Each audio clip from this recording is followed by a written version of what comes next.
नमस्कार, मैं मनीषा भिमटे, अतिथि सहायक प्राध्यापक अर्थशास्त्र, पंडित सुंदरलाल शर्मा, मुक्त विश्वविद्यालय, छत्तीसगढ़, बिलासपुर। आज हम अध्ययन करेंगे अर्थशास्त्र का कि अलग अलग अर्थशास्त्रियों ने उसे किस प्रकार से परिभाषित किया है। इसके अलावा हम अध्ययन करेंगे इनकी शाखाओं का, जिसके अंतर्गत हम देखेंगे कि व्यष्टि अर्थशास्त्र एवं समष्टि अर्थशास्त्र क्या होता है और इन दोनों में क्या अंतर होते हैं, इसका हम आगे अध्ययन करेंगे। अर्थशास्त्र के जनक प्रोफेसर एडम स्मिथ को माना जाता है।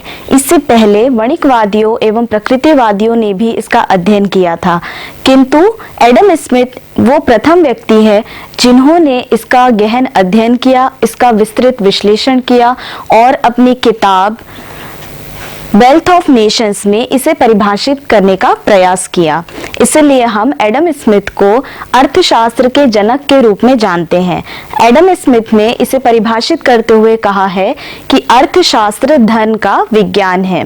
ध्यान रखने योग्य बात यह है कि उनकी किताब का नाम है Wealth of Nations, an inquiry into the nature and causes of Wealth of Nations. क्योंकि इनकी किताब का नाम थोड़ा सा लंबा है, इसलिए हम इसे छोटे रूप में वेल्थ ऑफ नेशंस कह देते हैं, अर्थात राष्ट्र की संपत्ति।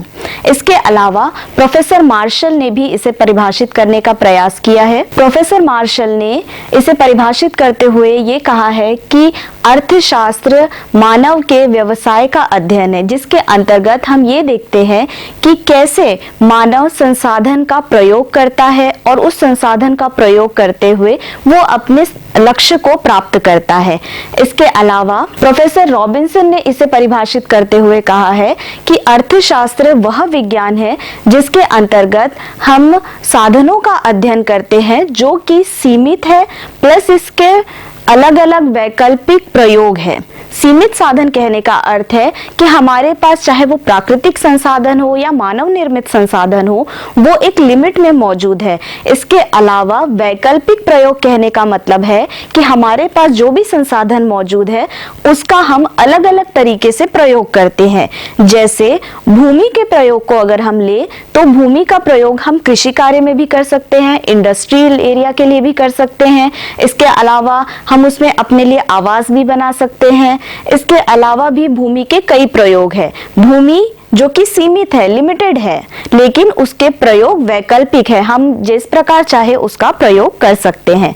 इसके अलावा प्रोफेसर सैमुएल्सन ने इसे परिभाषित करते हुए कहा है कि ये जो अर्थशास्त्र है वो एक ऐसा शास्त्र है जिसके अंतर्गत हम इन संसाधनों का प्रयोग करते हैं और देखते हैं कि मानव किस प्रकार का व्यवहार करता है। मानव के इस संसाधनों के प्रयोग के प्रति जो व्यवहार है, इसका हम यहाँ पे अध्ययन करते हैं। अर्थशास्त्र का जब हम अध्ययन करने जाते हैं तो हम इसे दो शाखाओं में विभाजित करते हैं। इसमें पहली शाखा है व्यष्टि अर्थशास्त्र, जिसे हम माइक्रो इकोनॉमिक्स कहते हैं। इसके अलावा दूसरा है समष्टि अर्थशास्त्र, जिसे हम मैक्रो इकोनॉमिक्स कहते हैं। जब आप इसका अध्ययन करेंगे तो आप पाएंगे कि जब आप प्रथम वर्ष में हैं तो आप व्यष्टि अर्थशास्त्र का अर्थात माइक्रो इकोनॉमिक्स का अध्ययन करते हैं। उसी प्रकार जब आप द्वितीय वर्ष में जाएंगे तो आप वहां पे समष्टि अर्थशास्त्र का अध्ययन करेंगे। समष्टि एवं व्यष्टि अर्थशास्त्र, ये जो कॉन्सेप्ट है इसका सर्वप्रथम प्रयोग जो है वो रैगनर फ्रिश के द्वारा किया गया था। व्यष्टि अर्थशास्त्र, जिसे हम सूक्ष्म अर्थशास्त्र भी कहते हैं या जिसे हम माइक्रो इकोनॉमिक्स कहते हैं, वो ग्रीक शब्द माइक्रो से आया है, जिसका अर्थ होता है सूक्ष्म अर्थात बहुत छोटा। जब हम माइक्रो इकोनॉमिक्स की बात करते हैं, व्यष्टि अर्थशास्त्र की बात करते हैं, वहां पर हम अर्थव्यवस्था की छोटी छोटी इकाइयों का अध्ययन करते हैं, जैसे एक व्यक्ति, एक उपभोक्ता, एक उत्पादक। इनका जब हम अध्ययन करते हैं तो हम इसे माइक्रो इकोनॉमिक्स कहते हैं। व्यष्टि अर्थशास्त्र अर्थव्यवस्था की छोटी छोटी इकाइयों का अध्ययन है। प्रोफेसर बोल्डिंग के अनुसार व्यष्टि अर्थशास्त्र विशिष्ट फर्मों, विशिष्ट परिवारों, व्यक्ति कीमतों, मजदूरियों, आय, विशेष उद्योग और विशिष्ट वस्तुओं का अध्ययन है। इसमें हम देखते हैं कि हम यहाँ पे किसी भी अर्थव्यवस्था की जो छोटी इकाइयां होती हैं उसका अध्ययन करते हैं। साथ ही हम इसमें देखते हैं कि व्यक्तिगत आय किस प्रकार प्रकार प्राप्त होती है, उसका निर्धारण कैसे होता है, जैसे कि मजदूरी का निर्धारण कैसे किया जाता है, उसी प्रकार से किसी वस्तु की जो कीमत है वो किस प्रकार से तय की जाती है, उसका अध्ययन हम सूक्ष्म अर्थशास्त्र के अंतर्गत देखते हैं। व्यष्टि अर्थशास्त्र की विशेषताओं का अध्ययन करते हैं। इसमें हम सबसे पहले देखते हैं कि व्यष्टि अर्थशास्त्र जो है वो व्यक्तिगत इकाइयों का अध्ययन है। व्यक्तिगत कहने का अर्थ ये नहीं है कि हम किसी व्यक्ति का अध्ययन कर रहे हैं। व्यक्तिगत कहने का अर्थ है कि हम यहाँ अर्थव्यवस्था की जो छोटी छोटी इकाइयां हैं, जिसमें आते हैं अलग अलग उपभोक्ता, हम यहाँ पे किसी एक उपभोक्ता के व्यवहार का अध्ययन करते हैं। इसके अलावा उत्पादक के व्यवहार का अध्ययन किया जाता है। इसके अलावा एक परिवार, एक उद्योग, इसका हम अध्ययन करते हैं। कहने का अर्थ है कि जब हम सूक्ष्म अर्थशास्त्र की बात करते हैं तो हम यहाँ छोटी छोटी इकाइयों का अध्ययन करते हैं। इसके अलावा है सूक्ष्म चरों का अध्ययन, अर्थात अर्थव्यवस्था में घटित होने वाली छोटी छोटी जो तथ्य होते हैं, छोटी जो घटनाएं होती हैं, उसका हम अध्ययन करते हैं। सूक्ष्म चर जो होते हैं उसका हम अध्ययन करते हैं। जैसे एक उपभोक्ता के व्यवहार को कौन कौन सी बातें हैं जो प्रभावित करती है, जैसे उपभोक्ता के स्वयं की आय उसको प्रभावित करती है। इसके अलावा उसकी रुचि, उसकी आदत, फैशन, उसका स्वभाव, वस्तु की कीमत उसके व्यवहार को प्रभावित करते हैं।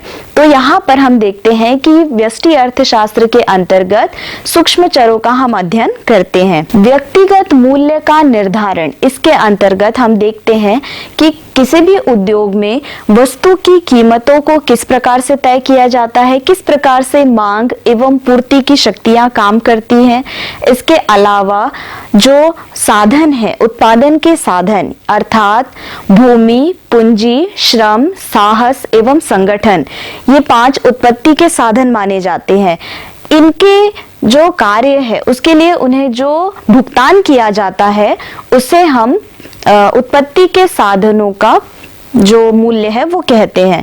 तो हम व्यष्टि अर्थशास्त्र के अंतर्गत इन उत्पादन के साधनों को प्राप्त होने वाले जो मूल्य है उसका हम अध्ययन करते हैं। इसके अलावा है पूर्ण रोजगार की मान्यता, जो कि अक्सर हम आगे कुछ सिद्धांत पढ़ेंगे, उसमें हम देखेंगे कि वहां पर पूर्ण रोजगार की मान्यता ली जाती है।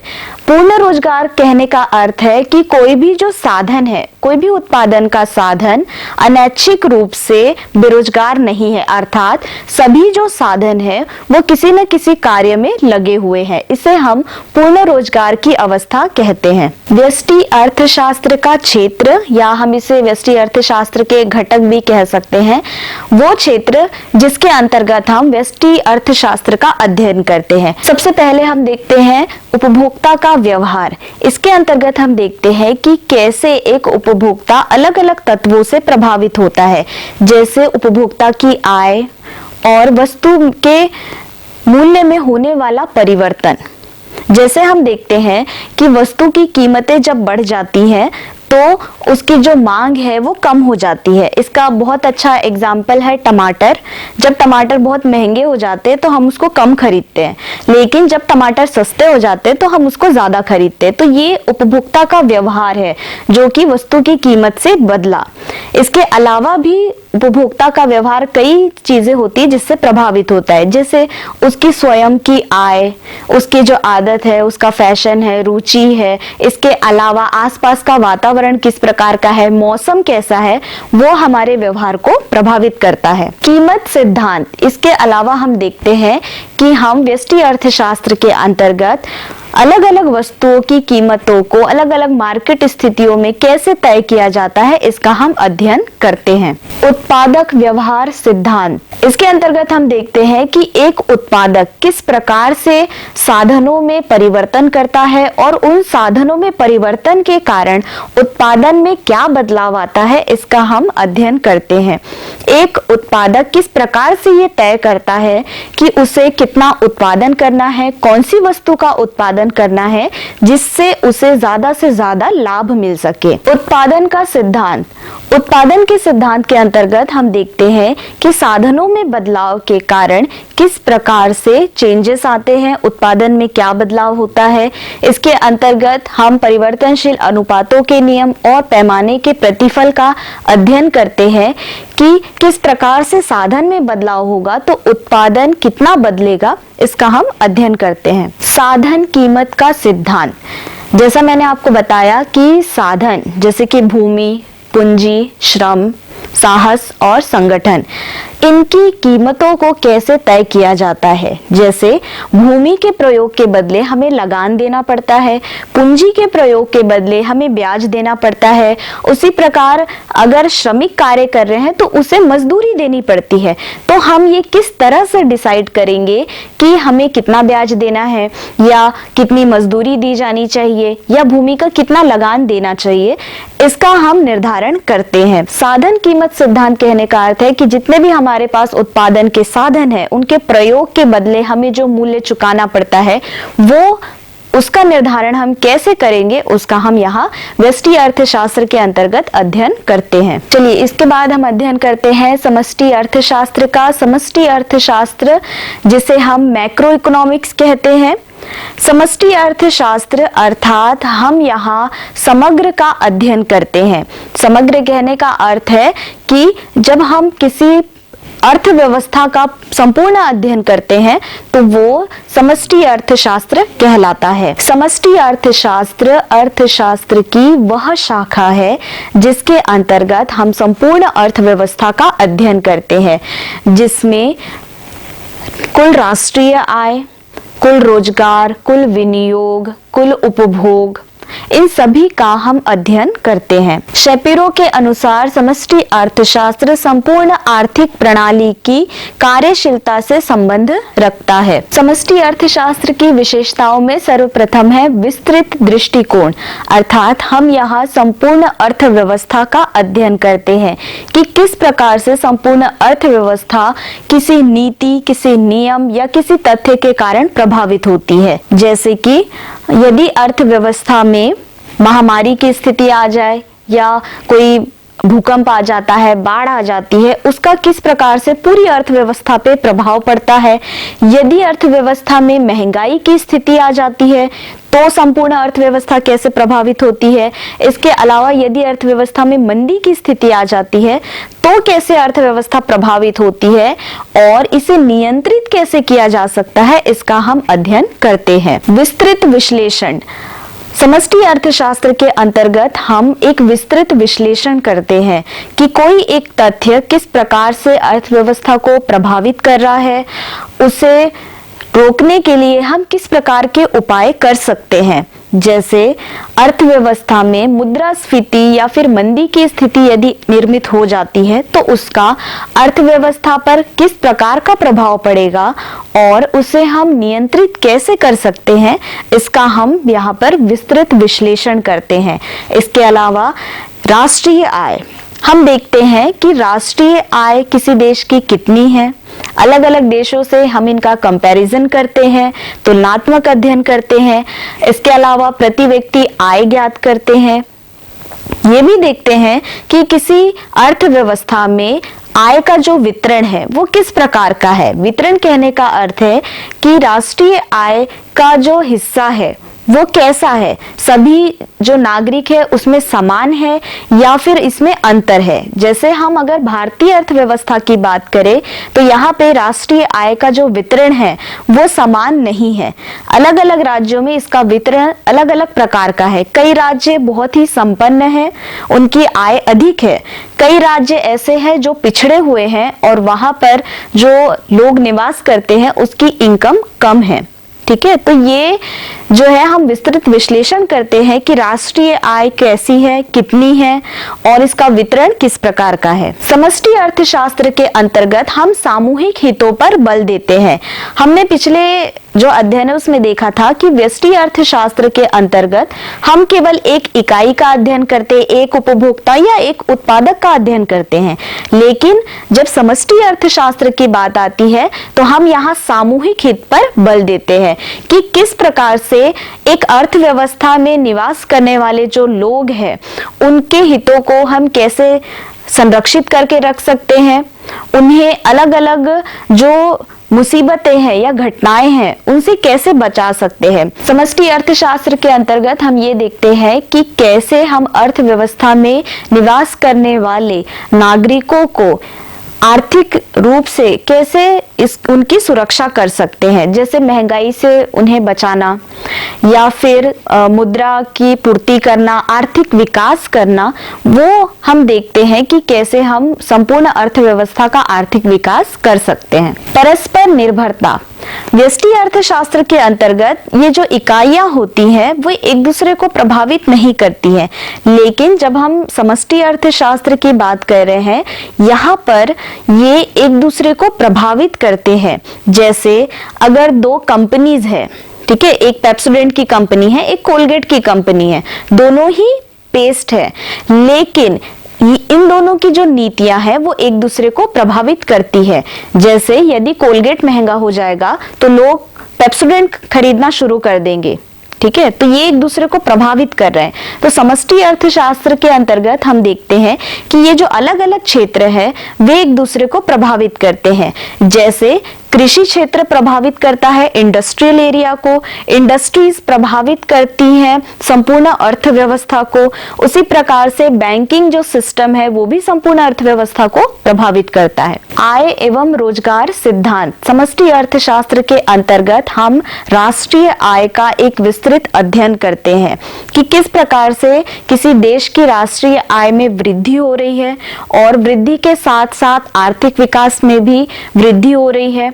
इसके अलावा राष्ट्रीय आय का वितरण किस प्रकार का है और हमें कौन कौन से क्षेत्र पर ज्यादा ध्यान देना चाहिए। जैसे अर्थव्यवस्था में हम 3 क्षेत्र मानते हैं, प्राथमिक क्षेत्र जो कृषि से संबंधित होता है, द्वितीय क्षेत्र जो कि इंडस्ट्रीज यानी कि उद्योगों से संबंधित होता है, और तीसरा जो क्षेत्र है वो सेवाओं से संबंधित होता है। सेवा अर्थात परिवहन संसाधन, संचार, बैंकिंग, बीमा, स्वास्थ्य, ये सभी सेवाएं हैं, ठीक है। तो ये तीनों क्षेत्र जो है इनका राष्ट्रीय आय में कितना योगदान है उसका हम अध्ययन करते हैं। समष्टि अर्थशास्त्र का क्षेत्र, हम ये देखते हैं कि समष्टि अर्थशास्त्र के अंतर्गत हम किन किन बातों का अध्ययन करते हैं। इसमें सबसे पहला आता है आय तथा रोजगार स्तर निर्धारण का सिद्धांत। हमने पहले भी देखा है कि समष्टि अर्थशास्त्र जो है वो संपूर्ण अर्थव्यवस्था का अध्ययन करता है, अर्थात यहाँ हम आय का जो अध्ययन कर रहे हैं वो राष्ट्रीय आय से संबंधित है, ना कि किसी व्यक्तिगत आय से। इसके अलावा जब हम रोजगार का अध्ययन करते हैं तो वहां पे भी हम कुल रोजगार का अध्ययन कर रहे हैं कि हमारी अर्थव्यवस्था में कुल कितना रोजगार मौजूद है, कितने लोग हैं जो बेरोजगार है, ठीक है, इसका हम अध्ययन करते हैं। इसके अलावा हम अध्ययन करते हैं सामान्य स्फीति का अध्ययन और कीमत के निर्धारण का अध्ययन। समष्टि अर्थशास्त्र के क्षेत्र के अंतर्गत हम दूसरा क्षेत्र देखते हैं जिसमें आता है सामान्य कीमत स्तर एवं स्फीति। सामान्य कीमत स्तर कहने का मतलब है कि किसी अर्थव्यवस्था में सामान्य रूप से कीमत जो है उसकी क्या स्थिति है, उसका क्या स्तर है। इसके अलावा स्फीति अगर हम सामान्य रूप से कहें तो हम उसे महंगाई की स्थिति कह सकते हैं। तो वो स्थिति कैसी है, हमारी अर्थव्यवस्था में कीमत का स्तर बढ़ रहा है या कम हो रहा है। यदि बढ़ रहा है तो हम उसे किस तरह से कंट्रोल में रख सकते हैं, क्योंकि कीमत का जो स्तर है वो एक सामान्य रहना बहुत आवश्यक है। यदि वो कम हो जाता है तो मंदी की स्थिति आ जाती है। मंदी की स्थिति में उत्पादन कम हो जाते हैं, लाभ कम हो जाते हैं और रोजगार भी कम हो जाते हैं। वो स्थिति बहुत ही खराब होती है। तो ना तो मंदी की स्थिति में पहुंचना है। इसके अलावा स्फीति अर्थात महंगाई, इसमें वस्तु की कीमतें बहुत तेजी से बढ़ने लगती हैं, लेकिन वस्तु की कीमतें जब तेजी से बढ़ती है तो इससे उपभोक्ता परेशान होते हैं, तो महंगाई की स्थिति भी अच्छी नहीं है। तो हम ये देखते हैं कि हम इन दोनों स्थितियों को कैसे नियंत्रित कर सकते हैं। आर्थिक विकास के सिद्धांत, हम यहाँ देखते हैं कि किसी अर्थव्यवस्था में हम किस प्रकार से आर्थिक विकास कर सकते हैं। आर्थिक विकास से संबंधित कई सिद्धांत अर्थशास्त्रियों के द्वारा दिए गए हैं, लेकिन कई जो सिद्धांत दिए गए हैं वो अलग अलग अर्थव्यवस्थाओं से संबंधित है। जैसे कि कई सिद्धांत जो है वो विकसित देशों से संबंधित है, कई अल्प विकसित देशों से संबंधित है और कई जो सिद्धांत है वो विकासशील राष्ट्रों से संबंधित है। तो देखना ये है कि हम अपने देश में विकास करने के लिए किस सिद्धांत को फॉलो करते हैं। वितरण का समष्टि सिद्धांत। वितरण अर्थात बांटना। जब यहाँ पे हम अलग अलग उत्पादन के साधनों की बात करते हैं तो वहां हम देखते हैं कि जो उद्योगपति को लाभ होता है, जो उसे कीमत प्राप्त होती है मार्केट से, वो स्वयं नहीं रखता बल्कि उसे अलग अलग क्षेत्रों में हमें वितरित करना पड़ता है। जैसे मजदूरों को मजदूरी देनी पड़ती है, भूमि के प्रयोग के बदले लगान देना पड़ता है, पूंजी के प्रयोग के बदले हमें ब्याज देना पड़ता है। उसी प्रकार से हम देखते हैं कि अर्थव्यवस्था में जो वितरण है वो किस प्रकार से है। वही हम देखते हैं कि जब बजट तैयार किया जाता है तो हमें कौन से क्षेत्र पर कितना ज्यादा ध्यान देना है और किसमें ज्यादा निवेश करना है, वो भी हम यहाँ पे अध्ययन करते हैं। राजस्व का सिद्धांत। राजस्व कहने का अर्थ है कि जो सरकार है उसे आय कहाँ से प्राप्त होगी। तो अलग अलग जो टैक्स होते हैं, जुर्माने होते हैं या जो सरकारी संस्थाएं होती हैं, उद्योग होते हैं, उनसे एक सरकार को आय प्राप्त होती है। अब सरकार को जो आय प्राप्त हुई है वो उसे अलग अलग सार्वजनिक क्षेत्रों पर व्यय करती है। जैसे सड़कों का निर्माण करना, पुल बनाना, हॉस्पिटल्स बनाना, स्कूल कॉलेजेस का निर्माण करना, ये जो क्षेत्र है यहाँ पे सरकार व्यय करती है। इसके अलावा कई ऐसी स्थितियां भी आ जाती हैं कि गवर्नमेंट को अलग अलग देशों से ऋण लेना पड़ता है या वर्ल्ड बैंक से या IMF से इन्हें ऋण लेना पड़ता है। तो उन स्थितियों का भी हम अध्ययन करते हैं जिसमें हम सार्वजनिक ऋण को देखते हैं कि कैसे और कौन सी कंडीशन में गवर्नमेंट जो है वो बाहर से ऋण लेती है और उसका किस प्रकार से भुगतान करती है, प्रयोग करती है, उसको हम देखते हैं। तो राजस्व के अंतर्गत हम देखते हैं कि जो सरकार है वो किस प्रकार से आय प्राप्त करती है और कैसे उसको व्यय करती है। तो राजस्व सरकार की आय और व्यय का अध्ययन है। अब हम देखते हैं व्यष्टि और समष्टि अर्थशास्त्र में क्या अंतर होता है। सबसे पहला अंतर ये है कि व्यष्टि अर्थशास्त्र के अंतर्गत हम किसी अर्थव्यवस्था की छोटी छोटी इकाइयों का अध्ययन करते हैं, जबकि समष्टि अर्थशास्त्र में हम संपूर्ण अर्थव्यवस्था में होने वाले परिवर्तन या उनसे संबंधित तथ्यों का अध्ययन करते हैं। दूसरा है व्यष्टि अर्थशास्त्र के अंतर्गत हम अर्थव्यवस्था की छोटी छोटी इकाइयों का अध्ययन करते हैं, जैसे एक उपभोक्ता, एक उत्पादक, एक उद्योग या एक परिवार, इसका हम अध्ययन करते हैं। इसके अलावा समष्टि अर्थशास्त्र के अंतर्गत हम कुल राष्ट्रीय आय, कुल विनियोग, कुल रोजगार एवं कुल निवेश से संबंधित चीजों का अध्ययन करते हैं। व्यष्टि अर्थशास्त्र को कीमत सिद्धांत के नाम से जाना जाता है, जबकि समष्टि अर्थशास्त्र को आय एवं रोजगार का सिद्धांत माना जाता है। व्यष्टि अर्थशास्त्र सीमित क्षेत्र से संबंधित समस्याओं का समाधान करता है,